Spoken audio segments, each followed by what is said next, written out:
नोएडा के swimming pool की डरावनी कहानी। नोएडा के सेक्टर 150 में एक पुराना स्विमिंग पूल है जिसे अब कोई इस्तेमाल नहीं करता। कहते हैं कि यहाँ रात में अजीब घटनाएं होती है। पानी में हलचल होती है, किसी के तैरने की आवाज आती है और कभी-कभी सफाई कर्मचारियों को कहानी शुरू होती है। शुभ रवि और उसके दोस्त कॉलेज के आखिरी साल में थे। उन्हें डरावनी जगहों की कहानियां सुनने और असली में उनका अनुभव लेने का शौक था।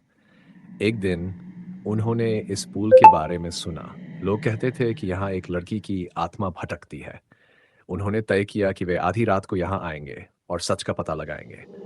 रात के 12 बजे वे चारों दोस्त पूल के पास पहुंचे। चारों ओर सन्नाटा था। चांदनी में पानी अजीब तरह से चमक रहा था। रवि ने हंसते हुए कहा, अरे ये सब अफवाहें हैं, चलो अंदर चलते हैं। जैसे ही वे पूल के पास पहुंचे अचानक पानी में हलचल होने लगी।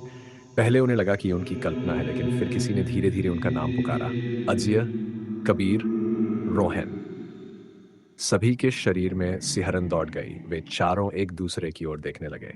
तभी पानी में एक सफेद परछाई उभरी। लंबे बालों वाली एक लड़की जिसकी आंखें सुर्ख लाल थीं। उसने धीरे धीरे हाथ बढ़ाया और कहा, तो मेरे साथ आना होगा।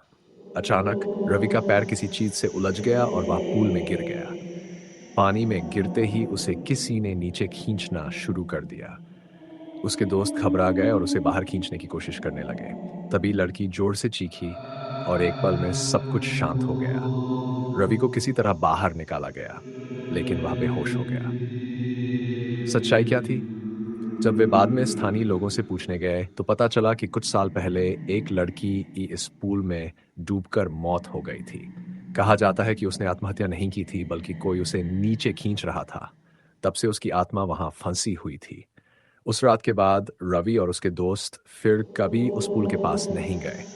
लेकिन जो कोई भी वहां जाता है उसे अब भी लगता है कि कोई पानी के अंदर से उसे देख रहा है, शायद किसी और को अपने साथ ले जाने के इंतजार में। क्या आप उस पूल में जाने की हिम्मत करोगे?